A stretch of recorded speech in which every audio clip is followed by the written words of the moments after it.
No. Just so you all know, I've been hauled out of So it many turned out to public be meetings, eighty-one not that big a thousand. deal. That's what I was. And I've been hauled out by the sheriff. Really?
Call the Bragg County Commissioner meeting to order. Start the Pledge of Allegiance. Pledge allegiance to the flag of the United States of America and to the republic for which it stands, one nation, under God, indivisible, with liberty and justice for all.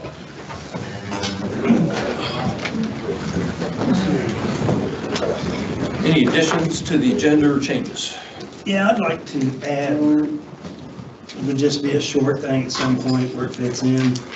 I'd like to talk a little bit about the music center and the board. Okay. Notice as you just want to run something by you, and I want the music board to hear about it, and in our next admin meeting Tuesday, if we can discuss it a little bit more, it'd be good. And then that Tuesday, I believe they'll have a meeting, and then I can go to that meeting and talk to them about it and see if we can work something out. All right, I'll move it down to county office department reports. It's fine. Okay. First up, okay, no approval of minutes and claims. So I reviewed the claims in the minutes. I didn't have any issues with what was there. Yeah, I run into a couple things, but I've had it explained to me since then, and I'm okay with it. So you make a motion, I'll make a motion to approve claims and minutes. and I'll second. Roll. Ron, how do you vote? Yes. Tim? Yes. Kevin? Yes. Okay, the first agenda item is the ordinance establish usage of county-owned vehicles. And typically what we do, this is an internal ordinance for our staff. We generally have two readings, whether we need it or not. And so this is ordinance number 26-02-18-0001. It's an ordinance establishing usage of county-owned vehicles. So we'll read that into the record. I'll just cover 3 paragraphs to give you a little background on it. Whereas Bragg County, Indiana owns various motor vehicles and may, at its discretion, provide a county-owned vehicle to a county employee to be utilized for a county business. Whereas the Board of Commissioners of Brown County, Indiana, the Commissioners, desire to clarify the policies and procedures regarding county-owned vehicles. And 3, whereas the Commissioners have determined that updating the Bragg County Ordinance and the Bragg County Personnel Policy Handbook to revise the regulations on county-owned vehicles is a priority for the county. And we don't encourage personal use of vehicles, but when they have to be used for that, it's a taxable benefit from the IRS. So this covers that circumstance. Okay, next. I'm sorry. So Do we need to vote on that right now? Formal one, my comment had to allow the public more time to look at that. I propose or make a motion to table that for now. Okay. Well, I'll second that. All right. Take them. All right, motion to table the ordinance? Okay. Tim, how do you vote? Yes, I'll agree with that. Kevin? yes. Ron? Yes. And Teresa, can you make sure that we put that up on our web page under the document section so that's, I thought it actually looked pretty good. yeah, actually, it's not going to be widely used because like Tim said, we don't allow personal use of those vehicles. The only area where that is, which is not covered under this ordinance, is the sheriff's department. And we reviewed with department heads a couple meetings and 2 or 3 rounds with the attorneys, so yeah, I think it's pretty complete. Contract AT&T Law Enforcement Center Dispatch Center Lines update. Kevin? Okay, so can I ask one, Dwayne, can I get you to turn that big old screen towards the audience because I don't need it?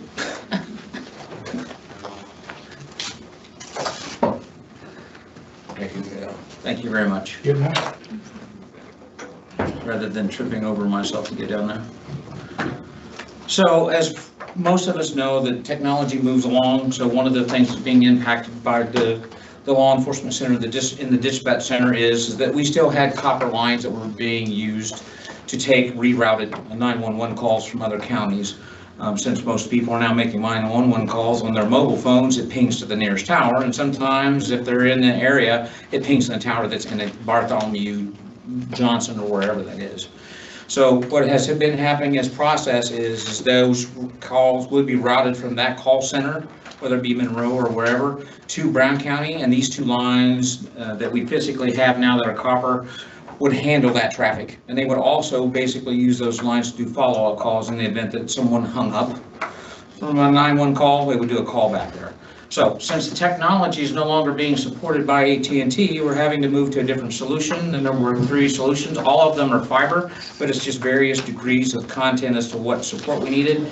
We needed the minimal plans in that, which is reflected by the $125 a month.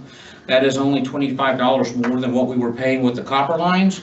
And it also gives us a backup in the event that the fiber systems go down. It is a wireless broadband backup, so the functionality continues to function as it's intended.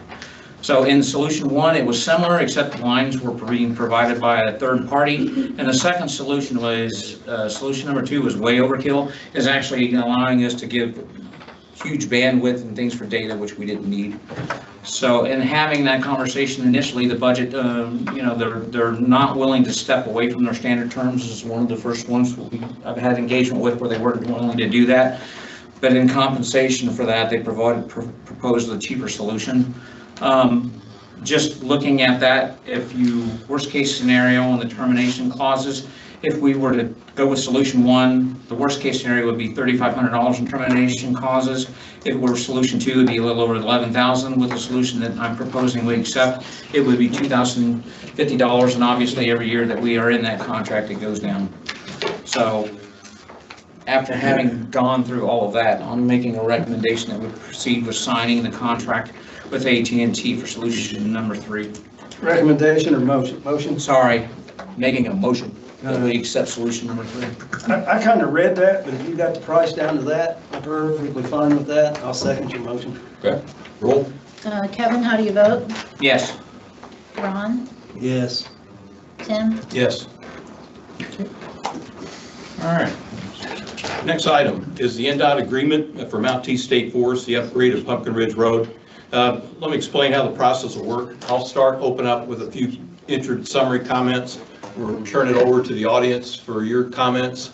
Come to the podium. If you can't, limit it to about 3 minutes. If somebody else covered something you said, you might not want to repeat it.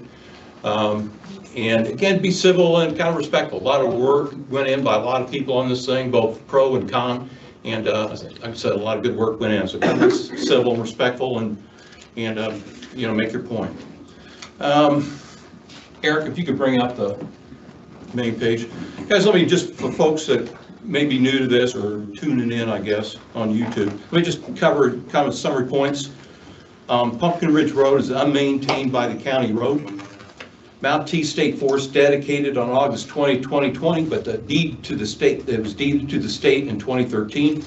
The county has responsibility, not the individual owners on the property. The county has responsibility to maintain a 2-lane road to provide safe access to Mount T. Given the condition of the road, too expensive for the county to upgrade, DNR and Brown County asked and received state funding. NDOT modified the initial concept of design to a minimum standard they would approve and fund. Regarding land acquisition, we only need land to accommodate needed changes in the road.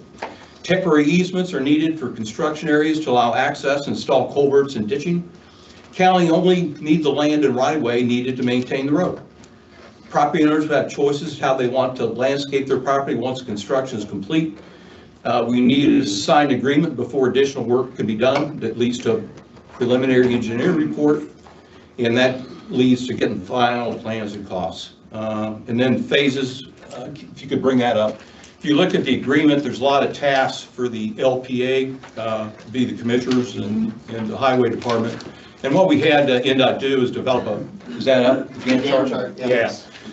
If you look on the agreement, it has a lot of individual tasks, and what we asked for is, hey, could you break this down by phases, so when this project progresses, we've got kind of a timeline and different decision points. So if the things change, they find certain areas on the ground that have to adjust the plan, we'll be in tune with that and communicate that as much as possible.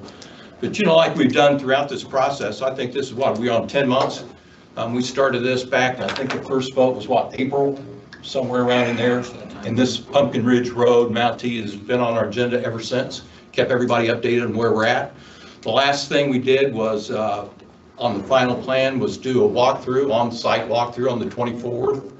And property owners were there, Kevin and I were there, NDOT was there, DNR was there, and we walked the road up and down to get a feel for for what was going to be happening. So with that, I'll turn it over for public comment. If you would, just step to the podium, state your name, kind of limit yourself, maybe 3 minutes or so. Thanks to everyone for coming tonight. My name is Bob Klee, K-L-E-E, and my wife and I own property just north of Pumpkin Ridge Road since 2001. I've been coming to these meetings regularly since I think late summer.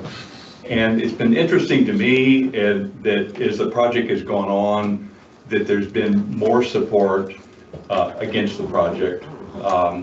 At the last meeting on February 3rd, we talked a little bit about the online review or petition, which I'll reference here in a second.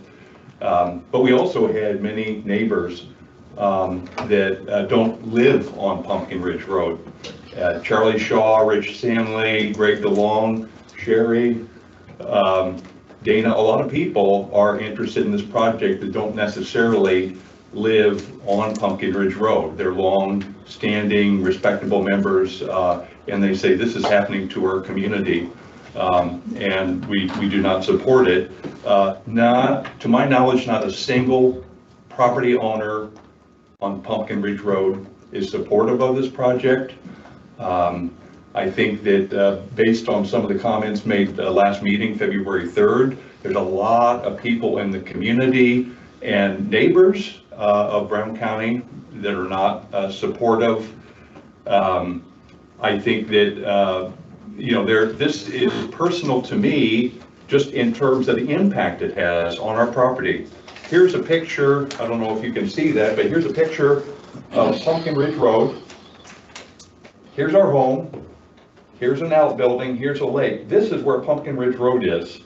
And if you look at the construction boundaries of where the stakes are, it would bring it up almost halfway to our house. And that is, to me, is just not acceptable. I've also made reference on the septic field.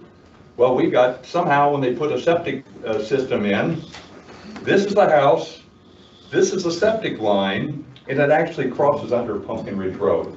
And so that's the thing that Nick and I have talked about, would have to do a workaround, but it actually tunnels, I guess, underneath the Pumpkin Ridge Road, and certainly would be disruptive. I think that of the online petition, thanks to Jason and probably some inputs by Melinda, put together a very nice summary of that not more than a few weeks ago. And as of about 9 o'clock this morning, there were 309 votes to stop the widening of Pumpkin Ridge Road in Brown County. And I think what was interesting, as I mentioned last time, if you look at this visual, these votes in signing the petition are local. It's not some person up in Chicago or out in California. 70% of the votes are coming from Nashville, Columbus, and Morgantown. So you've got people in the community that are saying, leave Pumpkin Ridge Road the way it is. I don't have time to read through all the remarks, but I did want to do a couple highlights. One, and I won't mention the name, but Pumpkin Ridge Road is consistently empty, and we almost never encounter other hikers in Mount T. It's deeply concerning to me. There's consideration to remove wildlife and spend millions of dollars developing or altering the area that has little use or no significant demand. Here's another one. I do not want my tax dollars to be used to maintain a road that's been forced on Brown County residents. All Brown County taxpayers will have to pay for maintenance to a road nowhere that nobody wants. Now, this individual also said at the September 17th meeting, Commissioner Clark made statements that we, the commissioners, have no intention of taking anybody's land. He stated worst case scenario is we would walk away from this. Well, that's what I would vote for. Walk away. That's not what people want. The thing that I'm almost done. The one other thing that I raised in a meeting last fall is we believe that one of the commissioners Kevin has a conflict of interest. His family owns a logging business.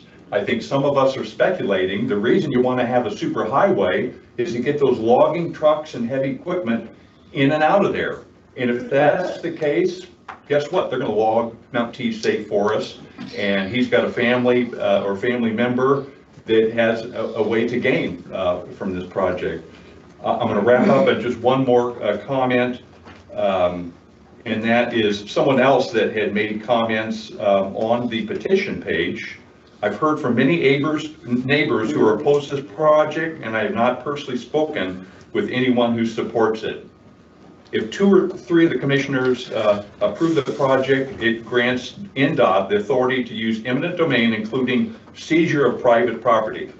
Okay, Commissioner Clark said he didn't want to take anyone's property. There are alternate ways to address access without widening the road.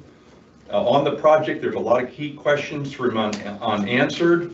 Over time, the scope of DNR's plans has shifted and there is no clear, detailed plan in place. I am not comfortable supporting a project where there's no clear plan and so many unresolved issues. As commissioners, we have a responsibility first and foremost to the citizens of Brown County. I've been here a long time. In most cases, I side with the people who live in and care for these communities. And this was written by Commissioner Ron Sanders, which we support. We thank you. And that's all the comments I have. Thank you very much. Thanks, Bob.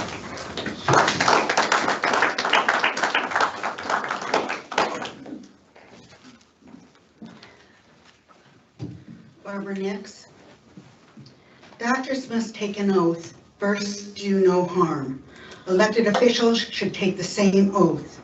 By signing a blind contract with NDOT, the county commissioners will be harming the good people on Pumpkin Ridge Road. Harm 1, the use of eminent domain to steal land from the homeowners. Land that has been in families for generations. Land that has meaning, land that is love, and land that does not meet requirements for eminent domain. Harm 2, they will not get just compensation for the land being stolen. Unlike elected officials, they will have to hire a lawyer with their own money to make sure the compensation is just and equitable. Harm 3, the land that they get to keep will lose value. Not just the amount of land, but the aesthetics, and it will decrease its worth. A giant highway to a forest that's only 3/4 mile long, beloved trees, landscaped, etc., plowed down for reasons that no one has yet been able to explain. The road being proposed is overkill, and every rational person knows this. Harm 4, the water source for one family is close to the road, and anyone will tell you with a 4th grade science degree, asphalt, salt, and chemicals are poisonous, more harm. NDOT has canceled over 300 projects due to funding. Why is this so important? It's not even a mile of roadway, and they want a blind contract signed. Then they will do the studies. They will, not environmentalists or other experts. This is back-asswards. Studies should come first to see if it's even feasible without harming anybody. Yeah. Their studies could find they need more land or a different route, more harm. When I called last year after finding out about this horrific use of eminent domain, I spoke with Kevin Patrick. I was trying to get a hold of Tim Clark, who at the time I thought was someone trustworthy. Mr. Patrick laughed about my concern and why would I complain? So I assume Mr. Patrick is going to vote yes. When I did finally get a hold of Mr. Clark, I was met with silence. In the past, he's come out against eminent domain. So my mind starts to wonder why he wants this. Why? He'd be throwing good people under the bus. Mr. Clark has been a strong advocate to opening up Indian Hill Trail. He posted a lot about it on Brown County Matters. All he needs is NDOT to say yes. And it's okay if you don't look at me, Mr. Clark. We know you're going to ignore me. Okay. All NDOT needs is for Mr. Clark to say yes on the Pumpkin Ridge Highway. I see a quid pro quo and or conflict of interest. I have no proof, but it's something to consider. And that begs the question, is all of this just a farce up here talking? Look, The bottom line is that this will hurt good, honest, hardworking people.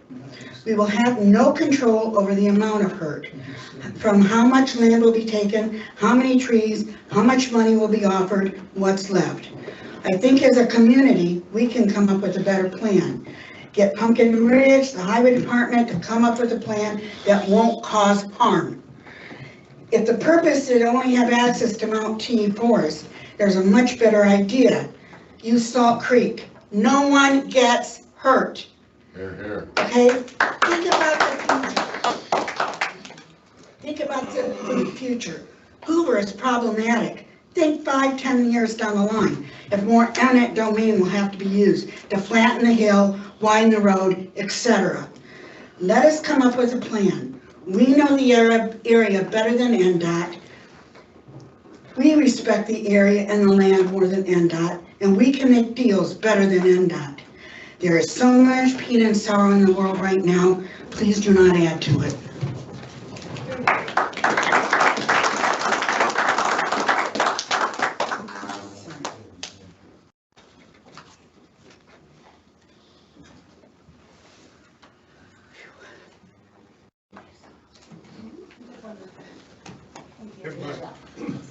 Everybody here, I'm Charlie Shaw. I'm precinct commander in Hamilton 1 Township. I talked at the last meeting. Something that was just said today kind of got me wondering. I think Tim just said that Brown County owns that road now. Is that correct? Because we had a conversation about that. Who owns that road? It's a county road. Okay, there was a lot of conflict last time when we talked about that, and I think he was looking into it, Mr. Clee. Yeah.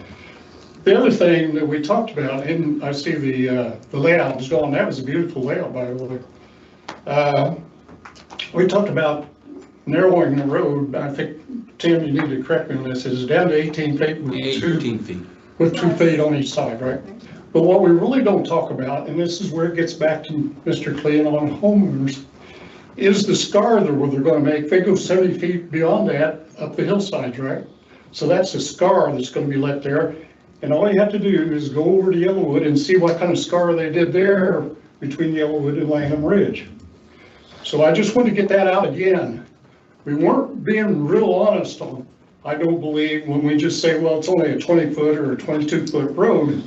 We don't talk about the scar that is created on both sides of that road. And I think that really needs to be out there, and that's why the people really don't want this to happen, because it is a scar. It's going to be a scar, I think, on Brown County, and I think I talked with you the last time. I think it ruins a lot of the essence of Brown County when we do those kind of things. So I appreciate the fact that you let me talk about this and bring this up, so thank you.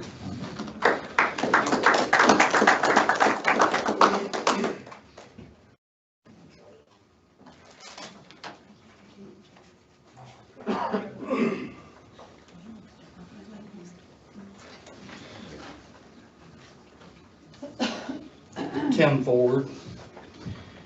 This has been a deal going on for a long time, but a longer deal's been going on out in Elkinsville on that bridge. The county has asked the DNR over and over to help finance repair of that bridge, and they've done nothing but stub their nose at the county. And now they come back to the county and they want something from us, and they want us to pay to maintain it. I don't understand why we would even consider working with them after they have stubbed us for years over access to their property. There's more property out there of theirs than anybody else's, and they will not put one dime. In fact, when something tried to get done out there, they fought the county. They shut it down. Why? Why would we work with them? Everybody says come up with a plan.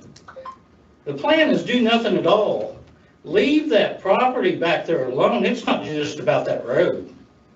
It's about all the property back there. That is one of the last places in Brown County where the wildlife actually has a place to live. The rattlesnakes, endangered species, what about those? It means nothing to the DNR now because they want access So they got a way to make $1, because that's what this is all about. They're not spending millions of dollars and not gonna get a return off of it. Somebody's not being honest about that. That just doesn't happen. That doesn't make sense. So my plan is do nothing. Leave it alone. Leave the property alone. I was actually happy when I heard the DNR took over that property. I thought, oh my God, it's gonna be saved. Nobody's gonna build a subdivision. In turn, it's the worst nightmare possible. And from what I know about the Nature Conservancy, anytime they transfer property, there's a lot of restrictions on it. Is there not, Bob? Yes, sir. What's going on with that? Because they just don't hand over property to be developed. It's about conserving nature. So I'm against the road, but I'm gonna save the property.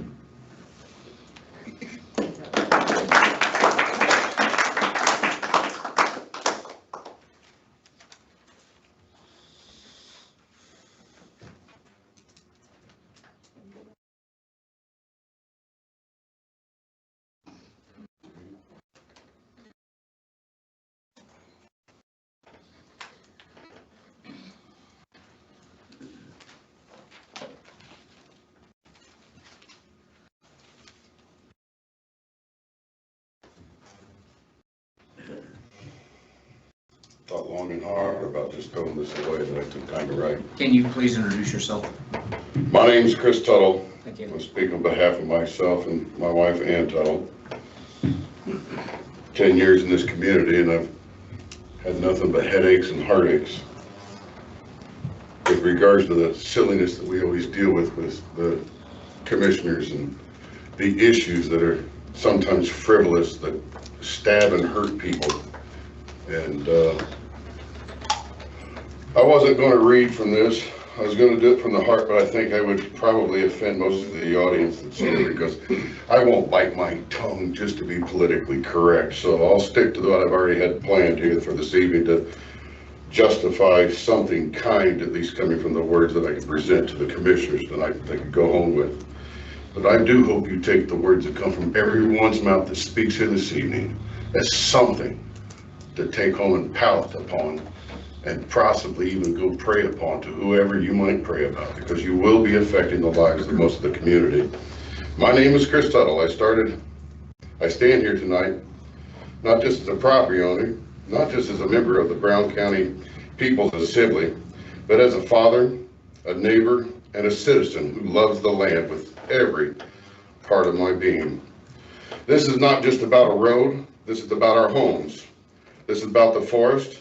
This is about the sweat, sacrifice, and years of labor that built what we have.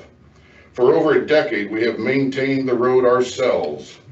We cut the trees, we haul gravel, we grade the facilities. We try to keep everybody happy to the best of our ability. We took care of it because it mattered to us. It was ours to steward. And now we are told that a $6 to $8 million blacktop project may come through and take between 8.5 to 12 acres of my neighbor's land, as well as others, of private property under the threat of eminent domain. Eminent domain is supposed to exist for true public necessity. It is not supposed to be a weapon. It is not supposed to be something families lie awake worrying about, wondering if today is the day that their land is taken from them. Under Indiana Code 3224-1, property may only be taken for legitimate public use, and only after proper safeguards and good faith efforts. The burden of necessity rests on the government. It is not to rest on citizens to surrender their land or property, not to do so quietly. We have endangered species in this area: rattlesnakes, flying squirrels, protected bird populations. We have fragile watersheds. We have erosion challenges that already strain the community. And yet no comprehensive environmental impact documentation has been presented to justify clear-cutting more than 100 feet of forest and paving a road that many may see as unnecessary. This is a non-maintained county road that the neighbors have responsibly cared for. If improvements are needed, modest widening could address concerns, but replacing it with blacktop at somewhere between $6 and $8 million in cost, while other county roads suffer from potholes and neglect, raises serious questions about priorities in this community and those who govern it. The Brown County's People Assembly, along with numerous advocacy groups and petition signers, stand united in opposition to this project. This is not just a fringe concern, this is the voice of your constituents. We elected you to stand for us, to protect us, to exercise judgment, not to yield automatically to pressures from the state. We are not asking for special treatment. We are not asking for, we are not asking for special treatment. We are asking for restraint. We are asking for transparency. We are asking for justification before land is taken and ecosystems are altered forever. Our homes are not expendable. Our land is not expendable. Our land is not a line item. Our community is not a blank canvas for projects that lack clear necessity. Please do not allow the eminent domain to become a threat hanging over families who simply want to live in peace on land that they have earned. Stand with the people in your community. Do what's right here for our behalf as well as yours also. Thank you.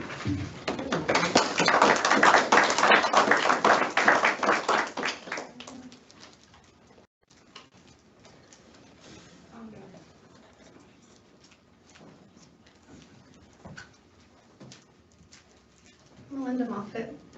I really have notes here, just something to keep me on track. How'd you guys sleep last night? Because we didn't sleep well. Yeah. Just like he said. I'm so concerned about nature. You're going to destroy the beautiful Brown County that we chose to live in. That's what's going to happen. They're going to destroy the trees, the wildlife, not to mention take our property. Tim, I want to talk to you because I met you almost 2 years ago in this very room over a different matter at an APC meeting. And you were running for commissioner, the seat you're sitting in right now. And you seemed like a very genuine, sincere, caring person. You said, you must be going through hell. You're right, we were. Still kind of are. That situation's still not solved. But guess what? You're putting us through more hell because we've been dealing with this for so long. And I gave you my vote that's put you in that seat right now. You're there to speak for us. We put you there for that reason. You need to remember why you're sitting in that seat. It's for these people who voted for you. We're asking you to say no. Please remember why you're here.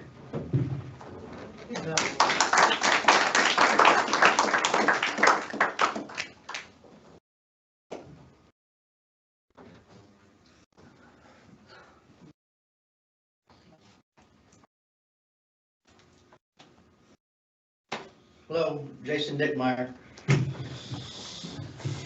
So the notes I have says that the current road provides adequate access for the amount of traffic that uses it. People, I mean, you can't drive back in there. You park at a little bitty tiny parking hole and you go walk through the ticks and you find some copperheads and get bed, get some chiggers on you, you know, pretty lovely place. The DNR's already logged it, right? How'd they get them logs out of there?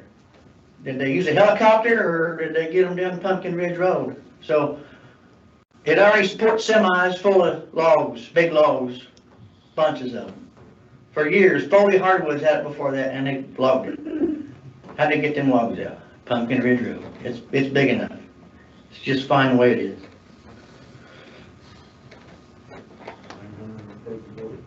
Man.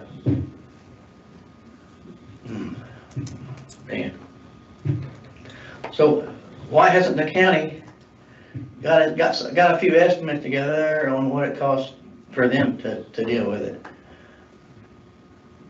Nobody's ever got any estimates. It's just NDOT.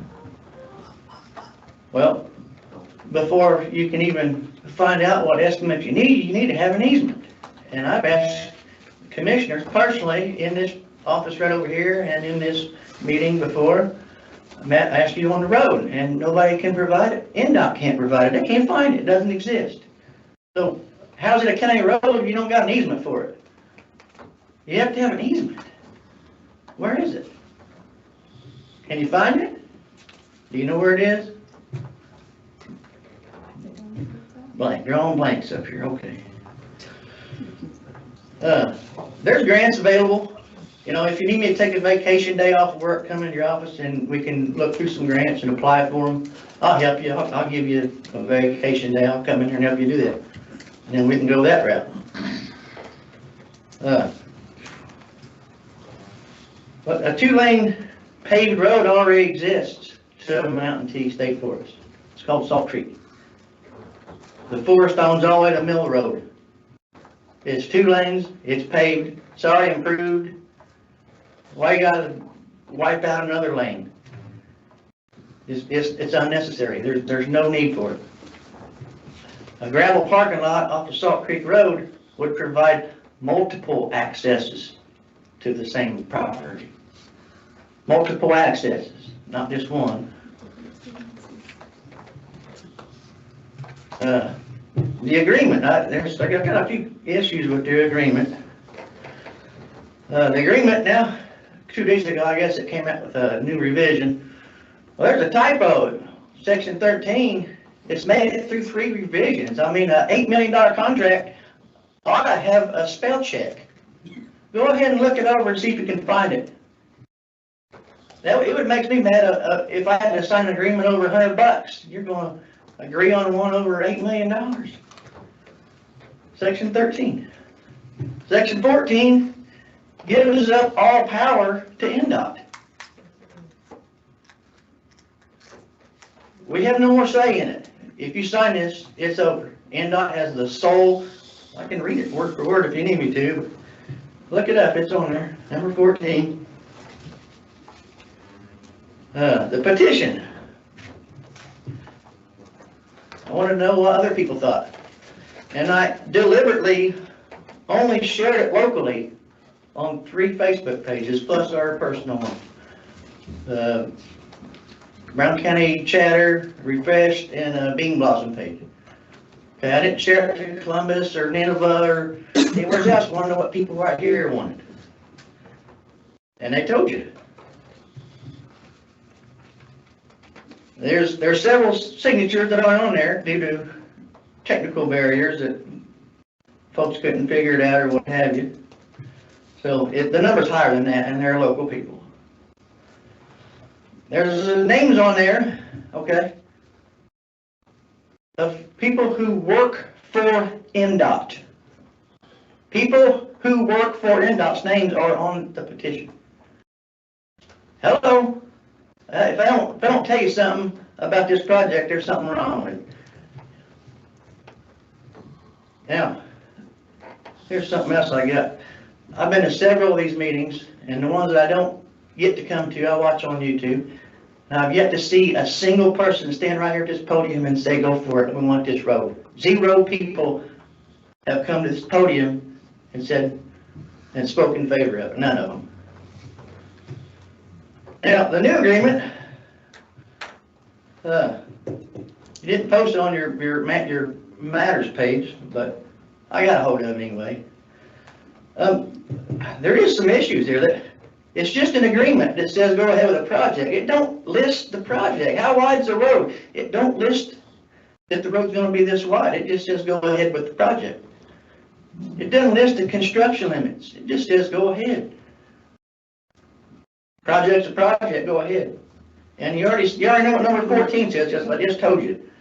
NDOT's got the final say. They can do whatever they want. Doesn't say whether or not it's gravel or whether it's gonna be asphalt. So, I'm gonna end with, the people told you what they want, and you've been elected to support those people, so I'm asking you to vote no.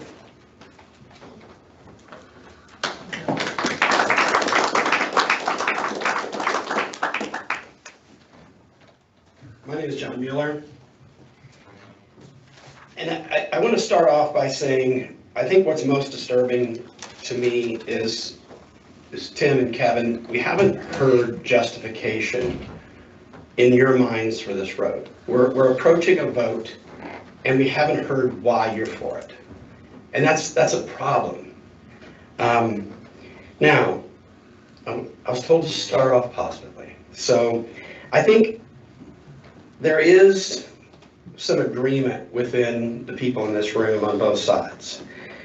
DNR and the residents, and I don't speak for the residents, but as I talk to neighbors and whatnot, you know, there is agreement that Pumpkin Ridge Road should be improved. I think as talking to Jack Seifert, he said, we just want a road, an improved road. And I don't question him in that. And I don't think the neighbors are opposed to an improved road. So that's what's frustrating about that, this whole issue, this controversy for the last, really, actually year. We got our notes in, late February or early March. So, you know, what we are in disagreement on is, you know, the excessive cost to scalp this approach to a small state park. It's a 4,000-foot driveway to a tiny state forest, not a park. If DNR can influence the governor's office to come up with $6 to $8 million for this irresponsible project, they can go back to the governor's office and come up with a community-conforming and situationally appropriate solution. It is Brown County Commissioner's responsibility to listen to their community and let DNR know we're not against road improvement. We're against NDOT's inability to conform this project to county appropriate standards. And as we've gone through this whole thing, and I sent Tim a PDF presentation with some other pictures that have been outlined by this gentleman here that spoke earlier about the scalping of Yellowwood Road. Residents are paying about, on average, and mostly the Tuttle family, around $6,000 a year to maintain this road. And Commissioner Patrick said it costs about $150,000 to pave a county road. This is 3/4, that's per mile. This is 3/4 of a mile. So $6,000 a year, nothing out of the budget from the county. Residents aren't complaining. Chris doesn't complain, he just does it, right? And compared to $6.4 to $8 million for an expansion project of what counts to a driveway to a tiny state park. That's what makes no sense. And just go, like what you said, sir, go to Yellowwood Road and look at what DNR or NDOT did to that road from Lanham Ridge to the park. It's 200+ feet wide in areas, and then as soon as it hits the park, it's about 30 feet wide. What makes sense of that? That is, so when we use words like gluttonous and do not understand this, that's what we're talking about. It's just inappropriate at best.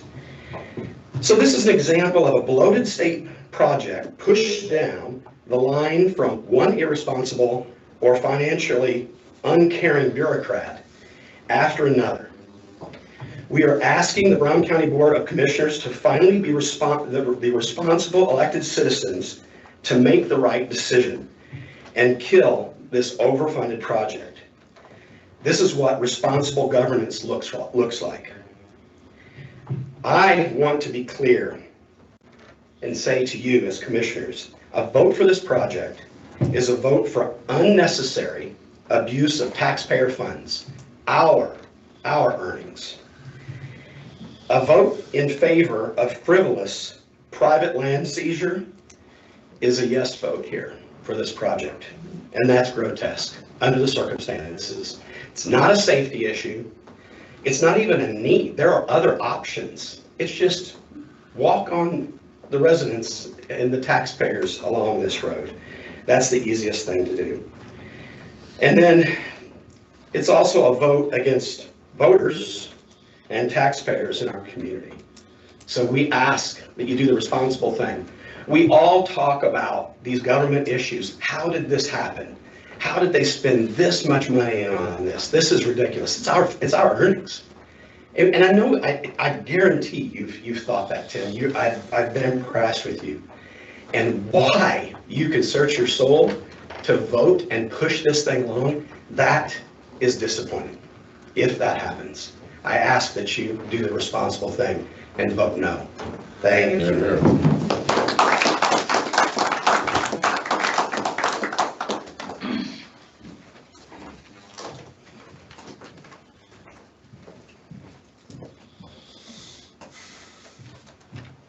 I'm Rich Stanley. Since there is almost universal opposition to the current INDOT proposal, I would like to see the commission take a different vote today. I would like the commission to vote on a motion to investigate a county-led option for Pumpkin Ridge Road. While that motion might be better as just a general motion, if you want, it could be a very specific motion. For example, you could vote on a motion to determine how much would it cost to take a dozer or an excavator up there, cut out 3 pullouts for cars to pass by, and then lay down some gravel on those new pullouts and be done. Arguably, nothing more needs to be done for Pumpkin Ridge Road, if anything at all is necessary. So how much would it cost to do that? And what if the results of that investigation shows that it would take $50,000 to fix this whole issue? If that were the case, why are you considering spending $6 million when it might only take $50,000 to fix this problem? I just don't see how this is fiscally responsible when you have not investigated the less expensive options, especially when a less expensive option would be much more popular than the current INDOT proposal is. Yeah. Thank you.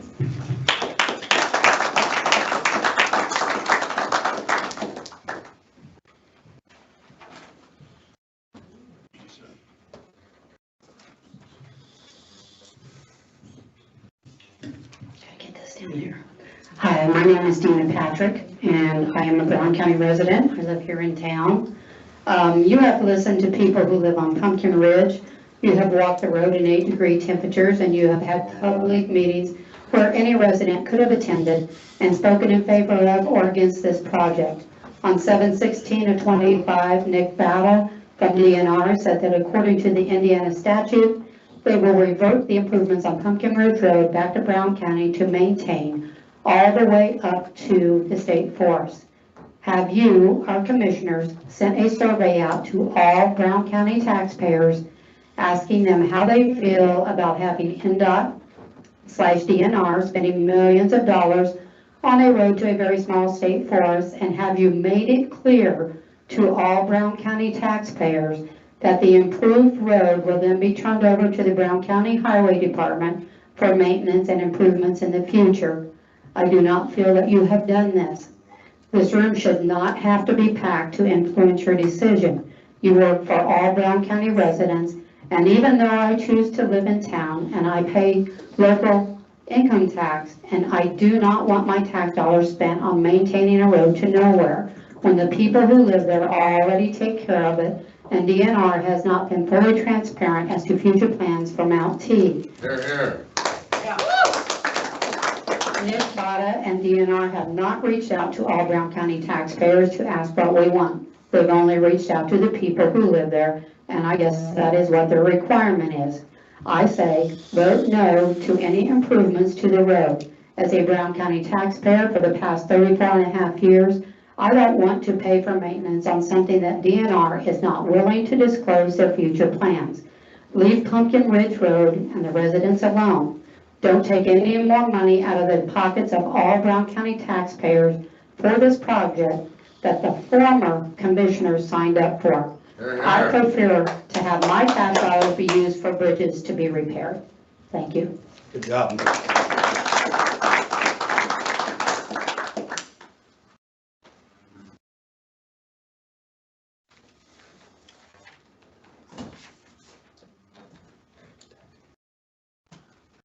Any additional comments?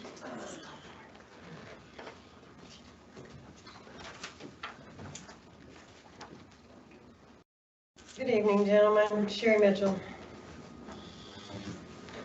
You're going to be standing on your record after today, and I will hold you accountable. I think we all know that. If that record includes seizing your neighbor's land and/or for an Indianapolis-driven project that many oppose, you risk more than just an election. You risk losing the trust of the community you serve. Yeah, that's right. Yeah. Please be careful what you're doing here. Thank you.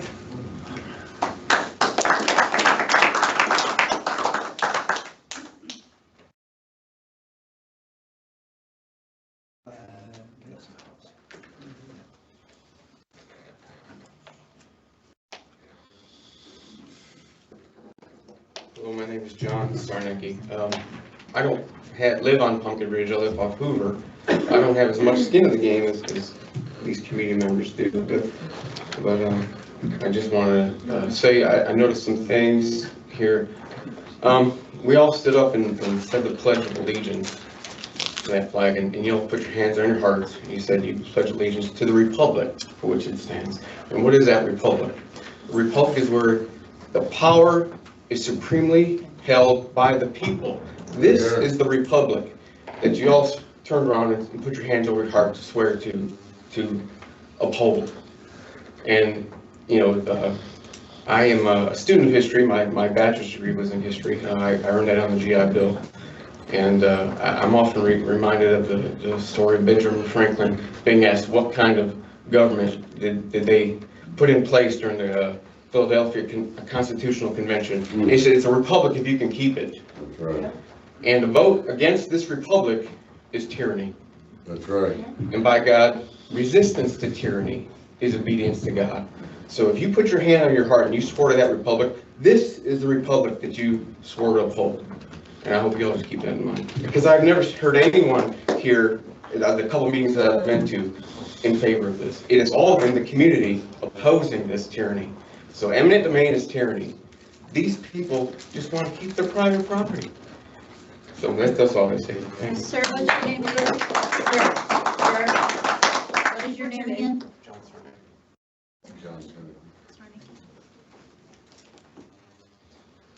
My name's Ty Goodwin. I live off of Hoover Road. We're actually neighbors with John, just spoke. You know, humans by nature are very, very destructive. And the folks that are in power and that have all the money, they don't put forth this much money and this much effort in a project unless they're going to get something out of it. So what is it that y'all are getting out of it? What is it that the state's getting out of it? Some time ago, I was sent from a neighbor an estimate of how wide this road was supposed to be. And Hoover runs right through my property. I actually own the land that's under it and across from my house. And the original measurement that somebody sent me was wider than where Hoover is on my property. So if this little driveway into the state forest is going to be wider than Hoover, are you coming for my land next? Probably. So I can literally walk to Pumpkin Ridge Road, how close I am. And my neighbor behind me butts up against Mount T. Right? In the 40 years that I've lived in Brown County, I have found 3 endangered species on my 2.5 acres, and that's residential lot. Not saying what lives in Mount T. right? In history, they used to say that a squirrel could run from the coast to Mississippi without touching the ground because of all the trees. The beautiful part of Indiana. Well, how much of that has been flattened? How much is left?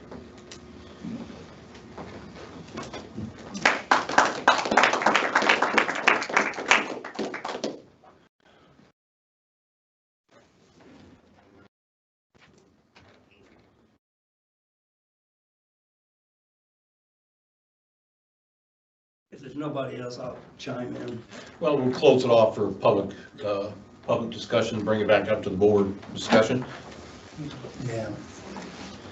I think the gentleman from NDOT is here. Could you possibly come up front and answer a few questions maybe, if you could? Nicole or Nick, talking about the project engineer? I'm talking about the DNR. You said it not. You said it not. No, I'm sorry. I'm as nervous as anybody in this room.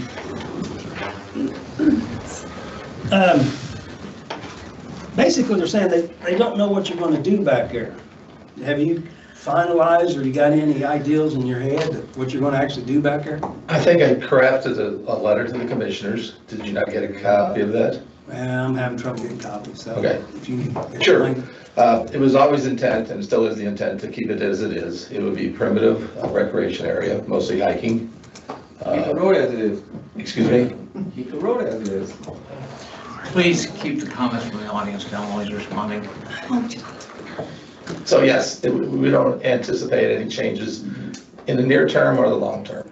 Well, I remember you originally said something about getting trucks and trailers back here. For some reason, that stuck in my mind. Yes. No, the question that was posed to me was, were you going to increase or bring in horse riders and trailers and stuff like that? And we've never ever said that was our intent. Okay, but the road would be wide enough for that in the future if that was the change. Yes, I mean, it could be. I mean, it's up to the design folks to make that decision. I looked up a little bit. It seems that you've got 3 primary state operations that you let ORVs on. You got Redbird, you got Interlake. At Interlake, you let Jeeps, trucks, dirt bikes, ATVs, 4-wheelers, side-by-side. And then you got Lawrence County. So I was just wondering if in the future, there's a possibility of that. The first two you listed were outdoor recreation areas. Right. They're strip mined areas.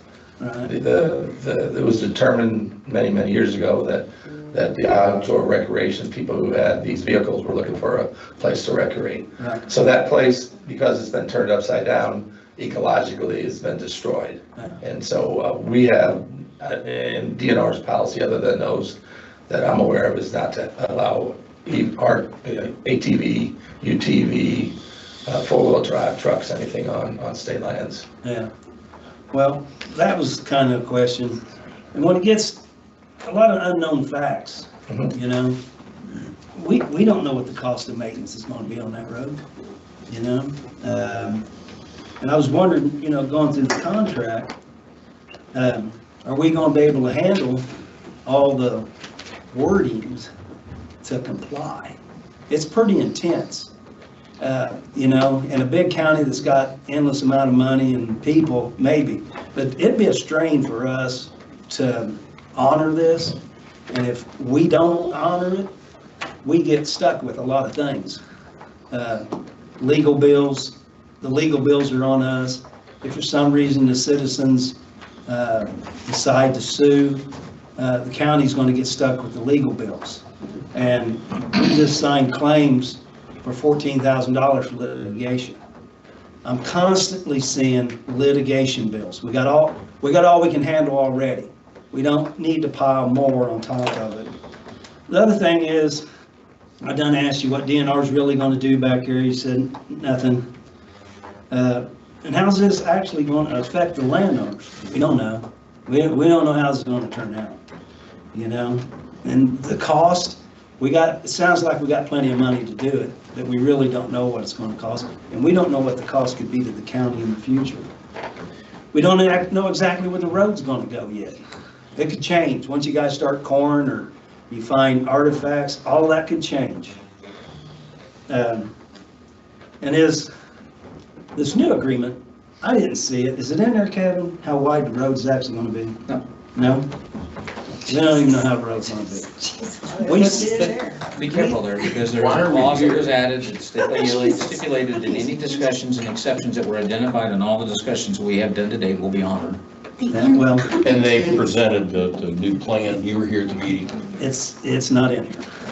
And so the litigation's a problem for me. The blacktop, did you guys ever decide whether it's gonna be gravel or blacktop? Don't know. That's a design thing. It's another unknown. Okay. And it said that the governor requested this. Was it the former governor or the current governor? Former. Okay. Just trash it. Does Mr. Braun even know about this?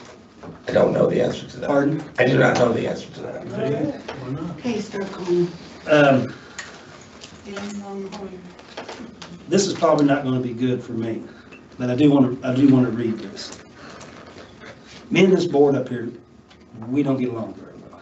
Okay, I've not had positive experiences in regard to trust with them, and I'm not comfortable sharing personal information because of past issues with them. This contract, you know, I'll just go ahead and make a motion that we deny it because this is out of you guys' league. We would be held responsible for legal. Now, here's where I'm a little fuzzy, and you two can explain it to me, I'm sure. Is NDOT's money going to pass through the auditor's office? Are we responsible for dealing with all the contracts, all the contractors? Maybe that's for you up back there, NDOT lady? Come on up. Nicole, come on up. Explain to me and the people how this is all going to work. Is the contract, it sounds to me like we're responsible for the contracts, dealing with the contractors. We got to provide insurance. We got to pay any legal fees. Well, a lot of that is boilerplate. Pardon? A lot of that is boilerplate text as well. So NDOT will handle and manage the contractors. I can't hardly hear you. NDOT will handle the contract. They will deal with all the contractors? We'll be handling the contractor because we're the vehicle for that. But in here, I think it says it's us. No. So again, that goes, that, as Nicole was trying to say, is that's a boilerplate contract with NDOT. And then the conversations that we have had with our attorneys and their attorneys is that anything is not applicable to us. So the actual agreement is that NDOT is acting in as the project manager. If there's a lot of language in here also that says if something on our end don't work, you guys can stop the project and it can be held up. I mean, what can we possibly think would happen to where you guys would stop or? I can't think of an instance that would be the case. Yeah. If we got caught with a alien working up there, I think that could be a problem. You know, there's times to fix this stuff, but it causes delays is what I read. So, I don't know, you know, I support these people. I'll make a motion that we say no, because there's no way. I have a question. Well, wait a minute, there's no way in hell I'm signing it. Okay. Is there a second? We're still in the discussion phase. John, I have a question for you on the project. And John, I agree with you on the agreement on improvement of the road. John, what's a typical county road going to a 1,100, 1,200 acre state forest? What's typical in the state of Indiana? This is probably one of the worst we've got in our portfolio, yes. I mean, 2-lane, 18 foot, is that 2 pretty lanes, much? most paved, yes. Okay. So nothing, this is not out of the ordinary as far as, it's within the typical norm for DNR and for counties to provide a road going to state asset that state taxpayers contribute to. That's correct. Okay, thank you. Kevin, anything? you want to address or? No, I've looked at everything, we've covered, had the conversations we've done, I think, again, I hate to say this is being due diligence, but we've met, we've heard you. But are you listening? Are you listening? We've never got to hear from you on what your justification is for it. Nothing. I I've hear been what to two you say. meetings and never. Tim, I hear what even you say. You say that there's state tax dollars that own that property back there, Mountain T, but they can access that now. That comment is as if to say the public can't access it. And the public seems to choose not to want to. And I don't know that it's because of the road. You know, if they want to get back there, they can get back there. That's just a wrong statement. What's a wrong statement?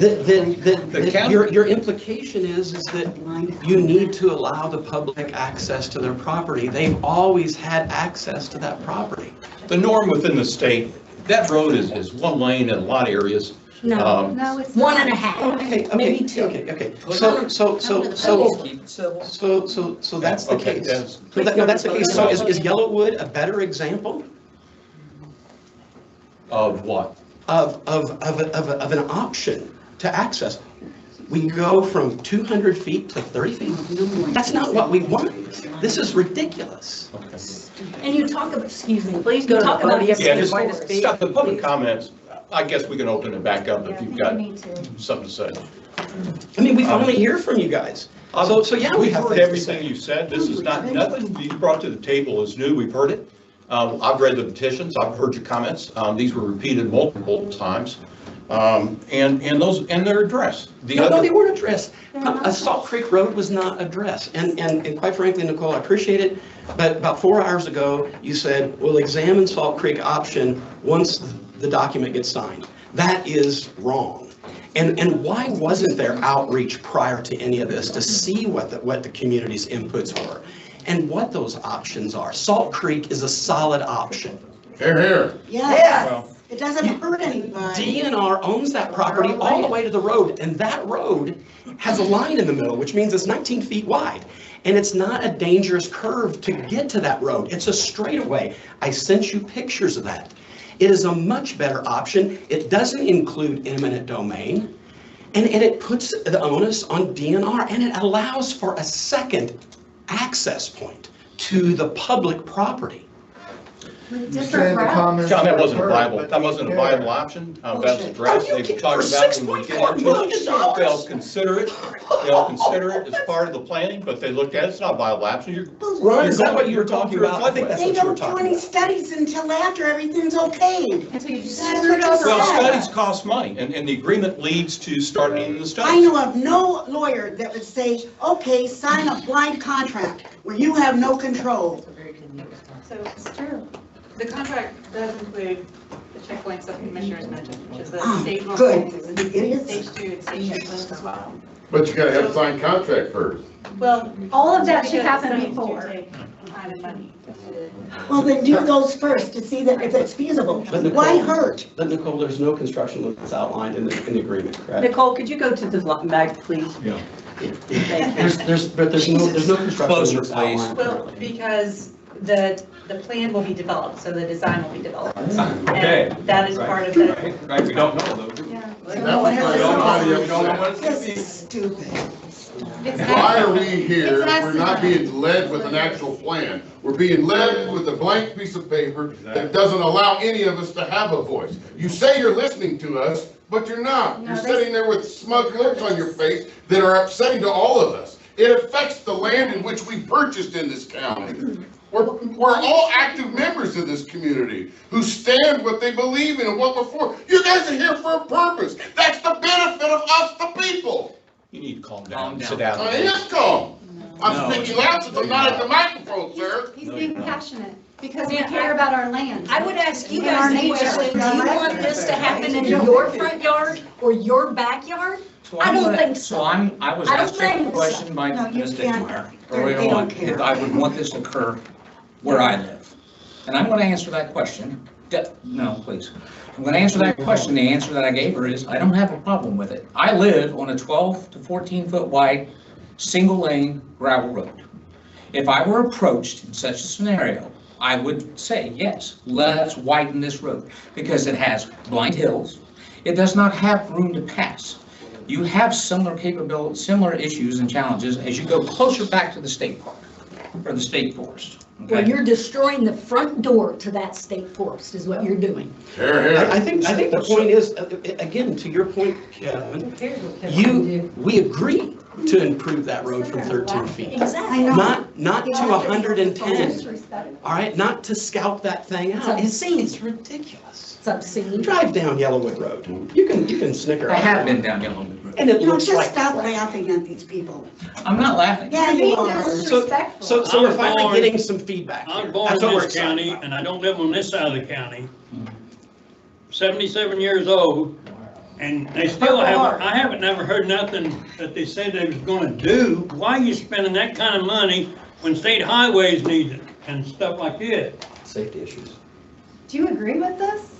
Because Right. you're shaking your head yes, No, but yet you're behind this. I'm shaking my head that the funding is tied to access roads to DNR State Forest. So if the money is not used, it cannot be moved to another project. That sounds like government bureaucracy. Yeah, It that's is. exactly what it Put is. two layers together, they paper it up. Then let it die. Yeah, What are you- it doesn't what are you doing? disappear, it doesn't just. What are you doing?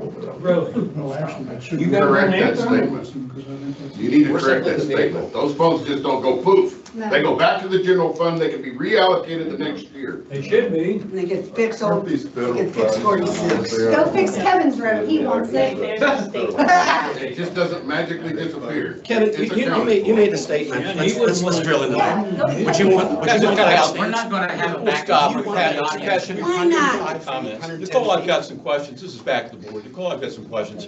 As we go through this project, we started off with a grand design, with grand concept. We had the feedback to say almost identical to what we had today.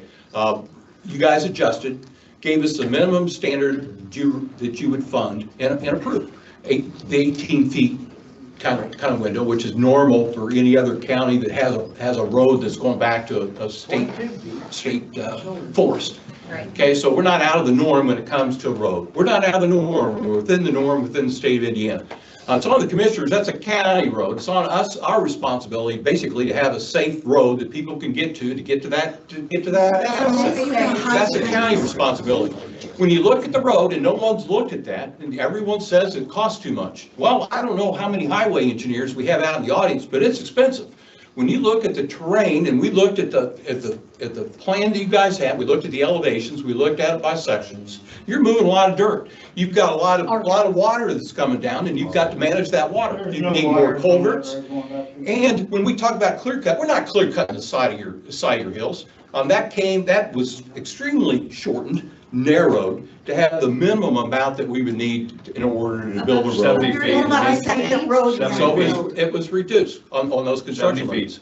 And as we go through, people say, gee whiz, the county ought to figure out how much it's gonna cost. We can't do that without a plan. I'd go to Eric and say, hey, They Eric, don't have a plan. give me a ballpark for how much it costs to do that road. He wouldn't tell me without having a plan. We typically, on any project that we have a preliminary engineering report that we pay for. Indian Hill was $400,000 for a report just to narrow out the entrance ramps onto the crossing.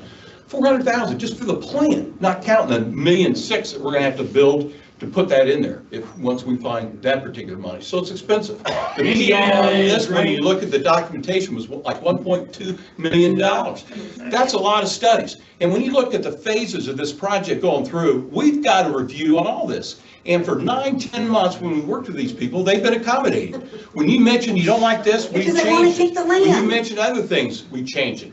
And you're saying we're taking a lot of land. The only land you need is to expand that road to have a 2-lane road going back to the park. That's the land that you need. It doesn't say And that in doing the that- document you're wanting to vote on, And in sir. doing that, you have to make a second road that clear cuts other people's property. Because people wanted, because Access to their house. we wanted to keep the road. That's a. So now the question, when you get into that, and you don't know, once you get in there and you look at the different studies that's required as part of that, you got the ecological thing, so if there's an option on Salt Creek, well, you said you look at it, but man, when you look at it, you look at the cost, if you're familiar with floodways, if you're familiar with DNR and what it takes to put a bridge in across the floodway, They good don't luck on that. care. It's quite a bit. I'm not done, Charlie. Okay, And you're not recognized at the podium. okay. Recognize we're gonna have this. I listened to you, it's the decision's up to the Okay, board. what I have a problem with, I heard 22 foot, and yet we go 70 feet beyond that either side as a scar. Charlie, And we're ruining the essence of Brown County. it's 18 foot. Let's everybody And calm 2 down a foot little bit. on each side. Why don't you be honest? It's 18 foot with 2 foot shoulders. And there's Well, gonna that's be, 22 and feet, there's and a you're not concern. that. And Nicole, I guess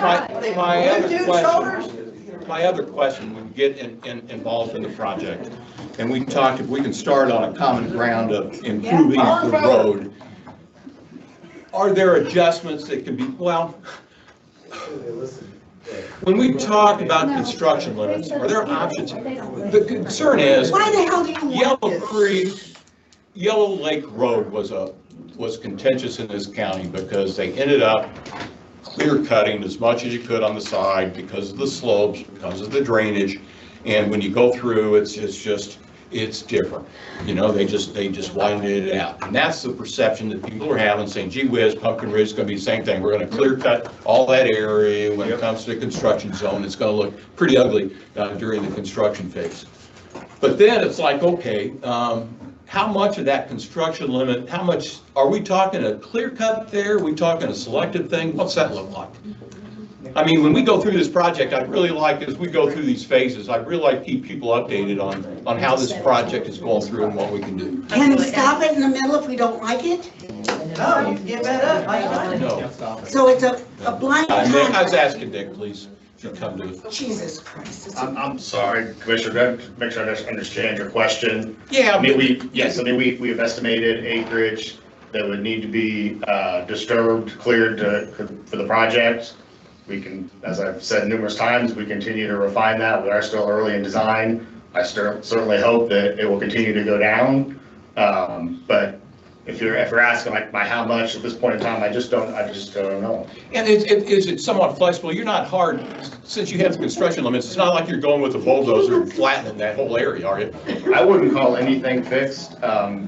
Standards we can go below standards as long as it's approved by you as the future owner of the facility and NDOT. That's why we have checkpoints during the project to be able to discuss and hear input and those sorts of things and continued public involvement that we're required to do on projects like this. And see, that was the point on kind of a phase strategy on all these different decision points. It's just not going to get away. We've got the review and approval authority, and yes, NDOT has the ultimate authority as they should because it's their money, they're accountable for it. But yet we have our input, we've heard your input, and I think we can make the adjustments as we're going through on this particular project. They don't have a plan. We're telling you tonight, we don't want any more adjustments. We want you to shut it down because they didn't come. You can't give them no plan of what you're doing to start with. How are they gonna vote? How you guys gonna vote on Wait that? until they present a plan. Tim, do you trust your attorney? He had a great idea. That was an excellent idea from your attorney. If you trust him, you should listen to him. Indiana is the #1 worst state highways in the US. And here they're gonna waste that kind of money over there on a little road? That was a state of Indiana, that was an NDOT decision, it's not a county decision. But it's NDOT. When this, well, to repeat, when the Mount T State Forest was deeded to the state, and then we accepted that state, previous commissioners asked, and they knew what the cost of putting a road in, the 2-lane road, they asked NDOT for support, asked DNR and NDOT to help fund a 2-lane road going to the state asset. But we voted you in because you were different. Jesus. Maybe it's not sure to do politician. What year was it? I hope you enjoy your one term. 23. That's what I hope. Okay. They're hosting the vote because they have. No, Kevin, any other? No, they have to pause it until we get a real. And we talked, This is stupid. and we talked about, I could address a lot of the concerns I did in the paper we did, and I sent out to the owners. We addressed all the concerns that you had. Why do you want this? Why do you want this? Just lies upon lies. Okay. Why do you want this, Tim? Well, here we go. Explain yourself. Let us understand. Why do you want this so damn bad? I don't know what I can possibly say or do that would change anybody's mind. I mean, you guys were Well, you gotta adamant, tell you've been them. adamant from the beginning on what your concerns were. That plan has changed since then. If you recall that first meeting, what was it, in August? When everyone stood up, we had the same kind of passion at that particular meeting that we had. We had a 22-foot road, had 2-foot shoulders, had construction limits that went up the side of these ridges. We listened, they adjusted, we brought it down, we asked, give me an approved road, the minimum standard that you'll accept and approve. County doesn't have money to put in there to bring it up to any kind of standard. If you're familiar with the engineer, Doesn't need it. We can do it. You Well, I won't have apologize, to. we haven't been doing a good Well, enough job that you're non-maintaining. There are county roads. grants available. Everybody already has access. yeah, okay, And they get there just fine, those 5 cars that come maybe once a week. all right, well, There are grants available. anything, any more up here? I know that. Any other discussion? I'd like to make a motion. All right, I'll entertain a motion. I'll make a motion, we say no, because there's no way in hell I'm signing it, and I don't think you guys actually know what you're signing. Do I have a second? It's a blank check. It's a blank check for See? nothing. There's no second. There's no second, so I'd like to make another motion. I think Rich Stanley might have something here we probably should look at. The people obviously don't want what's getting crammed down their throats. He suggested we do an investigation to try and just do the bare minimum to make it work for everybody. You know, it's an investigation, it's not a done deal. I make a motion we investigate to see what we could possibly do. I mean, we have millions of dollars worth of equipment. We have gravel stack pile tie. We have culverts, you know. And you said we're responsible for the road. We haven't been responsible. We've been irresponsible. That's right. And you got rock piled high. I'm glad to know that I'm working all these jobs just to work on this road. You're not giving us any gravel? What's $2,000 to the county board to bring up $2,000? Bring $2,000 worth of gravel in Australia, that'll make it look like 6. Yeah. And Ron, This here's is the a proposal. pathetic meeting, You want what the this county is. to look at this. Absolute I don't know what bullshit. that means. So we're Well, gonna let's- hire our own engineer to come up with a plan? Let's investigate it. Didn't we have an engineering firm? I know Mr. Allen passed, but we still have a contract with the company. I mean, there's other unmaintained roads in a lot worse shape that probably don't have half as many people living on them. Let's make an effort. Dave Wagler to have that done in a month. Yep, you sure would. You know, what do you think? What do you, are you ready to drop the hammer on these people? I'm not dropping any hammer. NDOT is gonna fund a plan, the same kind of quality plan that we would need to estimate what it would cost the county to do.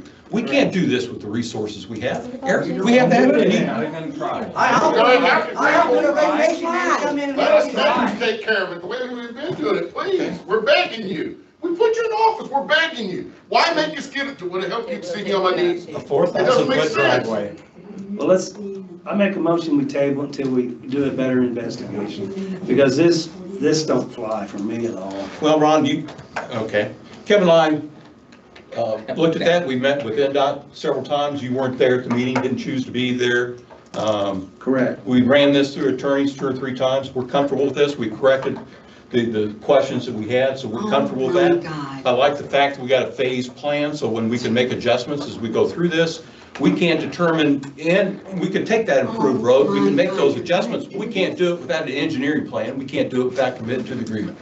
So the end state, ideally, on this particular road is it looks better than what it looks like now. That would be the goal.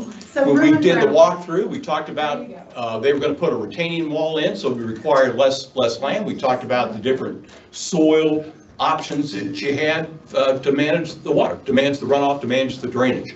And the problem here is there's not a road bed on that road. There's not a road bed. And then the terrain, the slope, the water, the lack of culverts. The maintenance would be, without doing it right, the maintenance would be higher on county citizens. And we maintain, what, 138 gravel roads?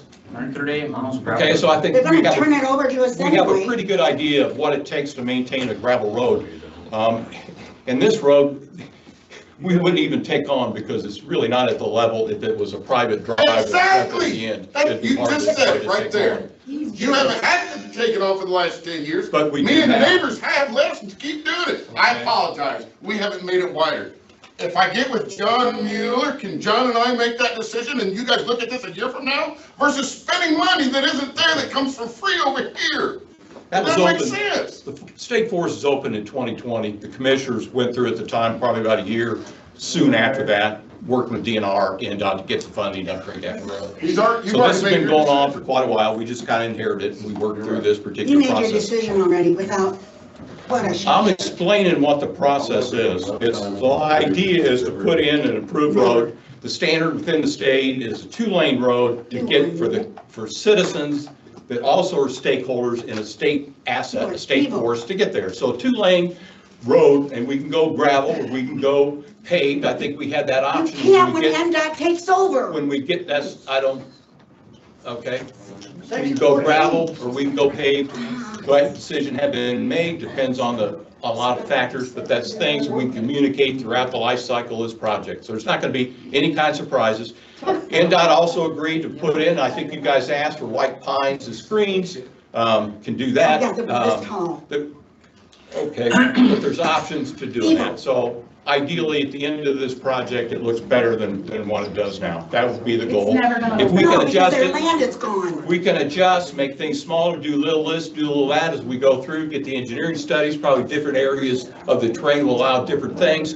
We can be flexible, adjustment, and adjust what we can to get a 2-lane road in there for the citizens of Indiana as You well. cannot be flexible with these people. They've already bought it.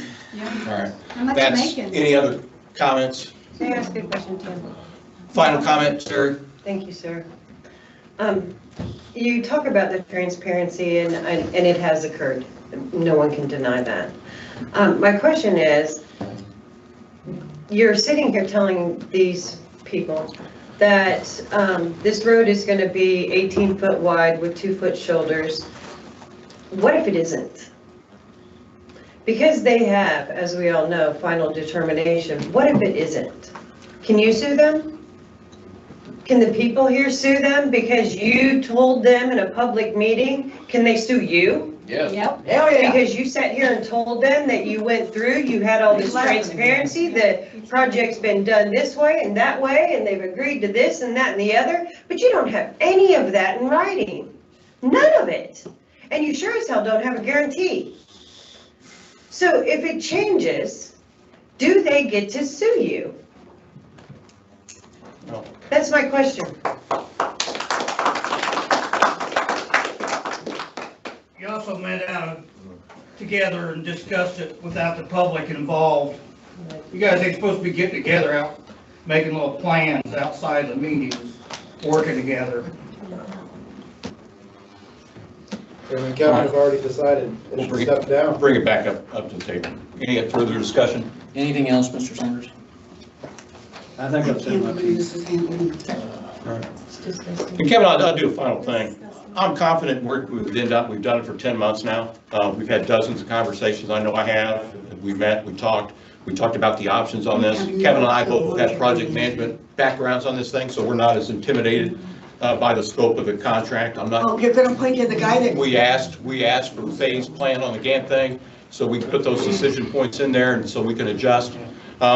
Can all of a sudden after 10 months, or they say, hey, we got them to sign, now let's do whatever we wanted back to the thing? That's not gonna happen. Bullshit. People don't want it. That's what the document says. It's You not- gave them a You're blank. representing these people, I don't buddy. think, Why would you go against this many people sitting here I don't and loudly think that's telling you, possible. we don't want it? well, You I- work for us, Resign. not and the NDOT. final thing, folks, I've had a lot of people come to me and say they wanted this project, but there's no way they'd show Where up. are they? Where are they? They're not There's here. no way. No, This is why they're not gonna show They're up. cowards. This is why they didn't show up. Oh, that's sad. That's sad. Not You're really. failing to do the job in which you were voted and put in place for. You will be voted out. Mr. Clark, Hope you enjoy you give me a derogatory comment, so I think I owe you one. I didn't make I'm any- gonna second what Ms. Nix said out there. I've come to believe you may be evil. Yep. County put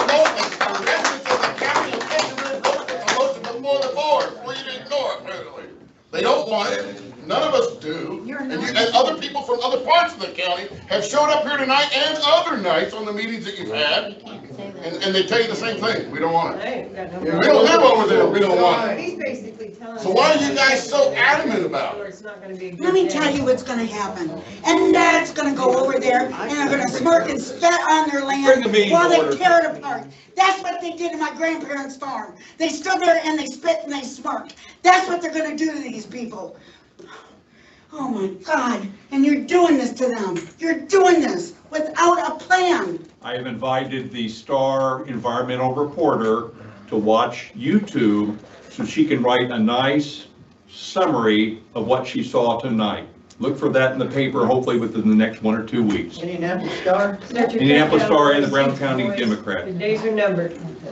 I can't believe this. Their days are Step out of numbered. the You're gonna be chair. famous. He was Ken, voted back I up. thought you were honorable. I thought you were different. We'll accept resignations tonight if you guys want to handle it. That's pretty, Let's do it. That's about That's pretty- what you've accomplished. folks, that's pretty clear when I ran. I said accountability, transparency, and improvement. I've You been, never told us you'd go this get. project's been You transparent. I've said got a you were just timeline out eminent there. domain. We've had meetings since May. I've had it on agendas. I've shared with you the assessments that we made, 4 pages. The last one, I shared it at 2 class meetings, addressed the concerns that you had. The concern here is you don't trust NDOT We or don't us, trust you. basically. We don't trust you. Writing, you Man, still haven't said why you're for it. Put it in writing, Kevin we'll told us trust his NDOT. opinion. Put it in writing, Why am I- Tim, and we'll trust NDOT. Why am I for it? Yeah. You said it. I said it It was several a quid times. pro quo, because you want Indian Hills Let him passed. We want a 2-lane road that's typical within Indiana, a 2-lane road for taxpayers and stakeholders to get back to the state forest. Do you That's not realize, unusual. do It's you a realize 2-lane. that- On the county Salt Creek back. Road is paved, it's We 2 don't lanes, have it a goes all the way to the 2-lane. middle of the We property. don't have a 2-lane road. NDOT agreed to provide the funding, lower the standards, provide the funding, that they gave us a design that Do they you would have it in approve. writing? Plus, they agreed Do you as have we it go in writing? through this Do to you make have the it in writing? adjustments that we can need to satisfy and have a decent road that everyone would be proud of. do you know That's that the people goal. come So to that's Brown my County position. for not typical? You're getting Yeah, ready they to do. make it exactly like every Right, piece they of do. property everywhere else. We are different, and you're going to change that completely forever. You're affecting nature, you're affecting us. Go ahead. One more charm taken away from Brown County. Yes. We're You're just begging you. ruining it. We're all sitting here begging you guys to do something right for us. If they want it that bad, guess what they'll do? They're gonna bring it right back to you again. Well, here's 10 or 12 million. Here's 5 or 6 million. Do it this way instead. But you don't have to just jump on the bandwagon because you sit in that chair. We're begging you. Tim, can I ask you a People have question? lost and shed tears over this with you guys. Tim, can I ask you a question? Do you think that for $6.4 million, you're a hiker, that from Salt Creek Road, they could put a parking lot and a trail and a footbridge for $161,000 plus freight and installation across Salt Creek? You think it's $6.4 million to put a trailhead in there? I'm asking you an honest question. I just want an honest answer. Nicole said they would address that as part of the study. We've got to sign an agreement to start having the money to do that option. So can that option be considered? Yes. Do we need to sign the agreement to get the money to make that, see if that's a viable option? Yes. Not that agreement. Not now. Zero's Not been that done. agreement. Better. Zero's been done. Signing a blank check. You Don't do it. require, put the standards up higher for that contract. That contract, the way it's written, you have an attorney here who give you a great idea, and you've blown that out of the water. That contract, the way it's written, doesn't give you any more rights than I or anyone else in this community. This contract was discussed with our attorney. It was in a meeting that we had with the NDOT attorneys as well. So we're comfortable with Control your own that. asset. We're comfortable with that. Yeah, particular- you're right. No, you're right. It does behoove you to give away all our land. It does. It's written that way, yeah.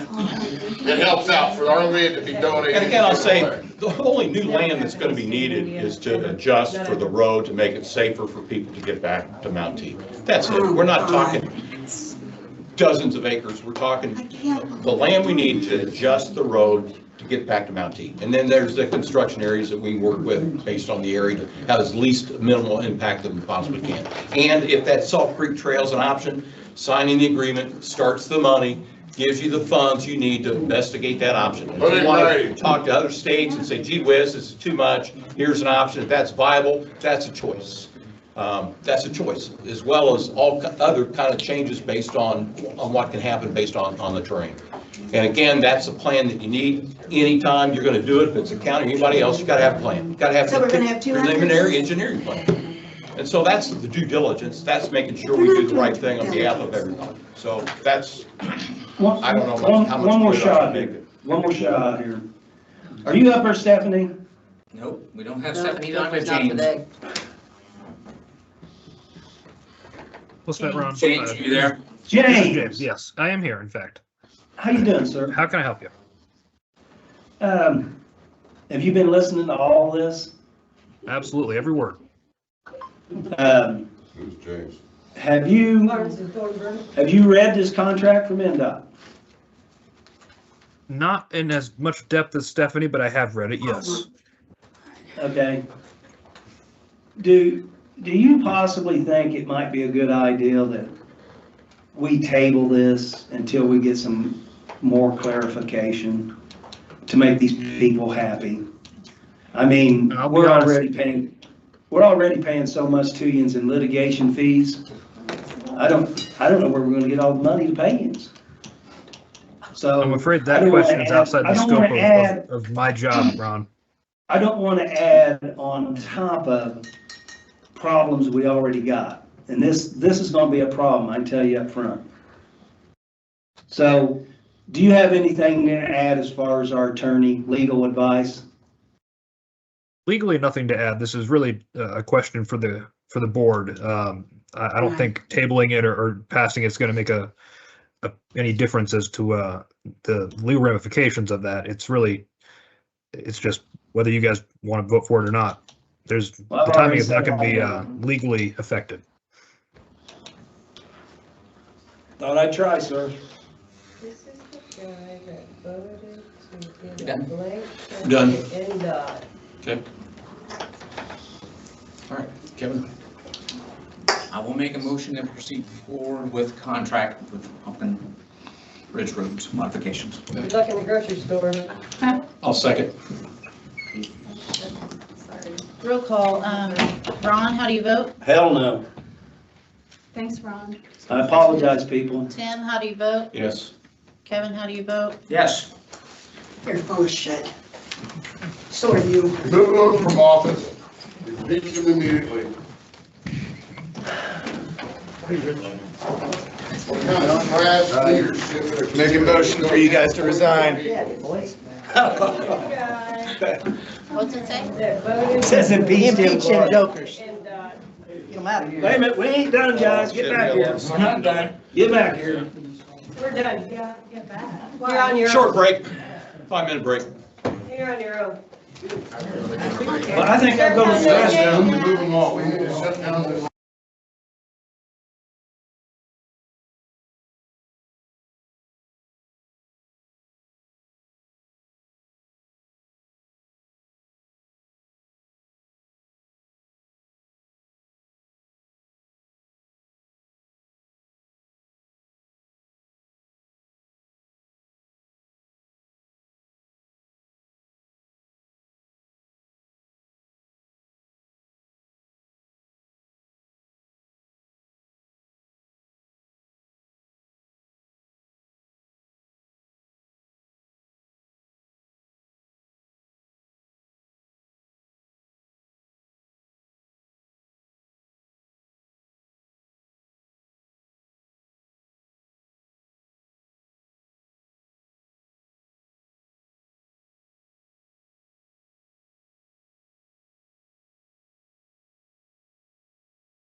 Can I interrupt for just 1 second at the meeting back in order? Yes. I'm very offended with one of our commissioners and how they acted in this meeting. You what? I'm offended by how you acted in this meeting. Oh, you've been offended before. Oh, a lot with you, yes. Yeah, I've been offended with how you do books. Oh, I bet you have. All right, let's move on. Thank you. County Office Department reports, Commissioner Admin Sittons, Teresa, updates from yesterday's council meeting. Okay, about the OOR grant, the owner occupied rehabilitation grant applications closed for the public on the 17th. And homeowners who have been picked will start getting phone calls on February 27th. And in March, they will start income verifications for those homeowners. Just to let everyone know, the homeowners are picked by a third party that has nothing to do with the county or residents. So we're not involved in that part. So I also wanted to let the public know that we hired Corey Frost as our EMA director. Started Monday under the commissioners. And unless you have any questions, that's all I really have. Nope, nothing for me. And then the budget thing, you submitted the changes that. Right, that's we will go, Julie's posted those on Gateway. And we will go again in March to explain those appropriations. Again. Okay. Hey, and the good news, road and bridge capital asset list. Who wants to introduce that? I think that belongs to Mr. Burton. So what have we accomplished, Mr. Burton, with that? We finally got some numbers on what stuff's worth with bridges and roads. So had some help with Jeremy Hunter, Clark Dietz, put this together based on state board accounts, and now she actually has some numbers. Yes, which the auditor has basically been asking for years. Ever? Yeah. So Very happy about all that. And Ron helped a lot when he did his thing to begin with, so that was a good. That's a good report. I mean, very thorough. Yes, you're. Impressive. Him and I worked back and forth probably a month. Just we had some corrections and some adjustments, and there's some right-of-way numbers in there, and that's you can read that. What that's in there, because we don't obviously know about right away, but if we had it, that's the numbers. We do. Yeah. So yeah, it's finally got it done, I think Monday. So. And then I need to make a correction on the last report that I did. I said that Eric had bought the beams and the decking package for the bridge on Mount Liberty. It's not Mount Liberty, it's Mount Moriah. So in essence, he's adding to the list another bridge that we're actually doing repairs and fixing. Yeah, it's just gonna be beams and bearings and replacement. The deck will be cut and put back on afterwards, and the abutments are fine. There'll be a little bit of concrete work that they'll have to do once everything's removed. They'll have to install a culvert to do a runaround for people to get around that live back there because it's dead end. But that's all stuff we'll do in-house. The other two bridges that's on there, that's gonna take a little bit more work. Gonna have to bid that stuff out. It's over. So this is identified for here as the North Shore and Owl Creek? Correct. So those need to be done. The piping for North Shore is not bad. That's easy. It's just damming that up to get access because it's on that canal. So. Okay. I got a couple little things. And Eric, and for folks who don't know, Eric is moving on to a new position at the end of the month, I believe it is. Yep. Eric, thank you. Yep, thank you. I mean, you've done a phenomenal job for us. Are you going to be a supervisor? Personal. No. Hey, couple things. The old avalanche down there. It's not ours. It was supposed to go to the sheriff's department. If that thing will safely move, air up the tires, if you can get it to the sheriff's department so they can get rid of it, get it off the road out there. The other thing is I noticed we had that tractor we give almost 200 grand for, sitting out by the road, along with the Kubota. I don't think the fair board would have an issue with you parking that over in the barn under a roof, you know, on that side that we're already on, because we got a lot of money sitting there in that equipment and sitting right out there by the road, and the weather's not It's not ideal. Half the time it's out on the road, Yeah. working where they leave it. Yeah, if you can, well, yeah, there's that, the weather. Something else, I talked to the assistant super a couple days ago, and it seems to have dried out. Either it's supposed to rain tomorrow, I think.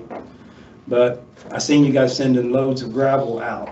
Were you able to get out and hit some of them roads? And I mean, obviously you're hauling to the gravel roads, We've right? had 3 trucks all week long hauling gravel out. Is the And we've road had starting, we've had 2 trucks hauling gravel in. is the road starting to tighten up any? Where they're putting the gravel, it's just Mother Nature that time of the year. Yeah, they cave in. Freeze and thaw, so. I don't think it's as bad as it has been in the past, judging my driveway by how it's acting. But it's pretty bad, man, my driving. Yeah, it gets pretty gnarly when you have that much snow and ice and then it melts and rain and it's. The rain sometimes tightens it up though. It does my drive, but it's on a hill. So there's that. That's all I got. Thanks, sir. Thank you. Other than, I'd like to talk about the music center a little bit. All right. You ready for that? Yep, go. I wanted to present it to you and probably there's no behind the scene thing. I plan on presenting this to the music board next week if they meet. You know, we talked a little bit about innkeeper's tax. And, you know, if this is legal, of course, if we was to use the innkeeper's tax, once the money is at a certain level for them, and then if we could use the innkeeper's tax to make the mortgage payment, that could put $637,96 into the county general. Can we not, wait a minute, let me finish. Let me finish. And then if, you know, use the innkeeper tax to pay the mortgage, it would free that up to be paid to the county. Keep the 25-75 split, stay the same. That way it keeps. You mean 25-75? 25-75. Okay. Keep the split. And that keeps everybody happy. Because if we have that kind of money coming in, the excess revenue, you know, is a plus. But keep the pilot program the way it is. And I'd say keep the board the way it is. Because they obviously got it functioning. And it's showing a profit, you know. And that way everybody wins. It should make everybody happy. There's no fights, there's no lawyers, there's no lawsuits. Now, you got an issue with the money going to the county. What's that?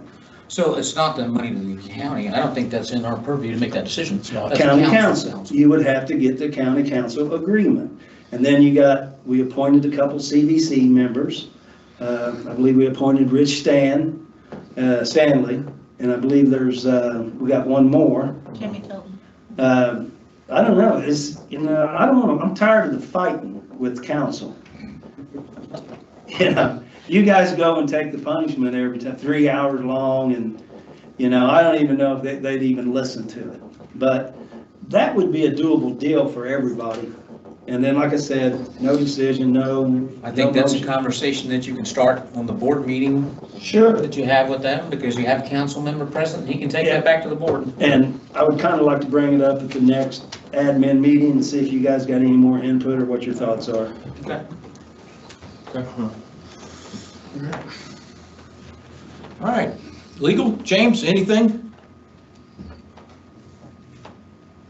Nothing for me at the moment, but I'm taking notes, and obviously if there's anything in particular you guys want me to take note of and get back to you on, I absolutely will. Okay. Well, Mr. Attorney, do you think I was out of line tonight? He can't answer that question. I cannot answer that question, sir. Appropriate question. All right, James. Yeah, James, I got a few questions. I'll follow up with you tomorrow, so. That's fine, yep. Yeah. Motion adjourned. Motion Second. All right, meeting adjourned. I seen you try to start it, right? We talked about it.